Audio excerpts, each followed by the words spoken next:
കഴിഞ്ഞ ദിവസമാണ് Mathrubhumi news channel കേരളത്തിലെ ഏറ്റവും ജനപ്രിയനായ മന്ത്രി ആരാണ് എന്ന വിഷയത്തിൽ ഗാലപ്പ് പോൾ നടത്തിയത്. അപ്പോൾ ഏറ്റവും അധികം ആളുകൾ ഫേവർ ചെയ്തത് ഗണേഷ് കുമാറിനായിരുന്നു. രണ്ടാം സ്ഥാനത്താണ് ശിവൻകുട്ടി.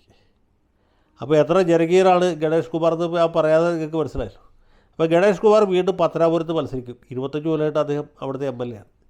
വീണ്ടും മത്സരിച്ചാൽ വീണ്ടും ജയിക്കും എന്നറിയാവുന്നതുകൊണ്ട് ഇദ്ദേഹത്തിൻ്റെ എതിരാളികൾ കഴിഞ്ഞ ഏതാനും ദിവസങ്ങളായിട്ട് ഗണേശിനെതിരായിട്ട് അപവാദ പ്രചരണം ഒന്നുകൂടി മൂപ്പിച്ചിരിക്കുകയാണ്.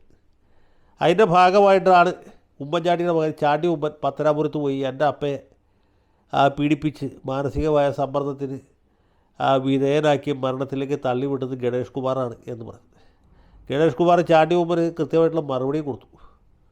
ഗണേഷ് കുമാർ ചോദിക്കാൻ വിട്ടുപോയൊരു ചോദ്യമുണ്ട്. ഈ ചാണ്ടി ഉമ്മൻ്റെ നിശ്ചയിച്ച് ഉറപ്പിച്ചു വെച്ച കല്യാണം ആരാണ് മുടക്കിയത് എന്ന് ഗണേഷ് കുമാർ ചോദിച്ചില്ല.